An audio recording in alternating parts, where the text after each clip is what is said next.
আলোচনায় বসতে চায় ইরান, অন্তত সেরকমই দাবি করছেন ডোনাল্ড ট্রাম্প।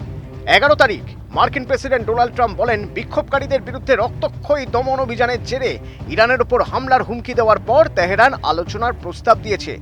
এই মন্তব্য এমন এক সময় এসেছে যখন আন্দোলনকারীরা জানিয়েছেন বিক্ষোভে নিহতের সংখ্যা বেড়ে অন্তত 544।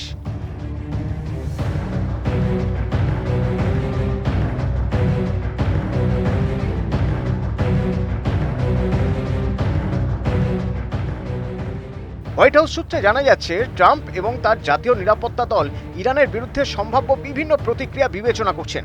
এর মধ্যে সাইবার হামলা এবং যুক্তরাষ্ট্র বা ইসরায়েলের সরাসরি সামরিক হামলাও রয়েছে। 11 তারিখ রাতে এয়ারফোর্স ওয়ানে সাংবাদিকদের বৈঠকে ট্রাম্প বলেন, সামরিক বাহিনী বিষয়টি দেখছে এবং আমরা কিছু অত্যন্ত শক্ত বিকল্প নিয়ে ভাবছি। Well, no, they're starting to, it looks like, and there seem to be some people killed that aren't supposed to be killed. These are violent, if you call them leaders, I don't know if they're leaders or just they rule through violence. But we're looking at it very seriously. The military is looking at it, and we're looking at some very strong options. We'll make a determination.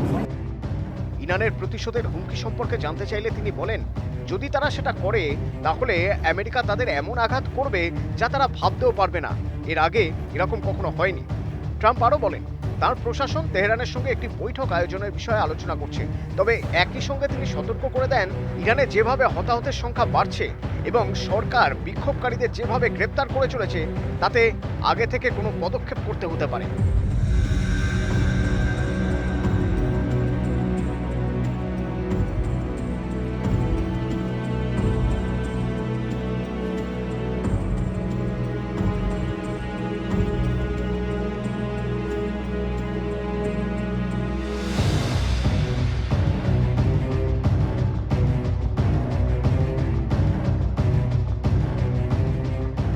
Well, if they do that, we'll consider things targets that they wouldn't believe.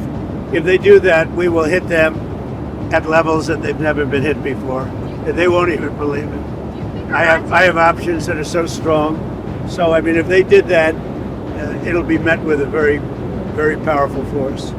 I think Iran takes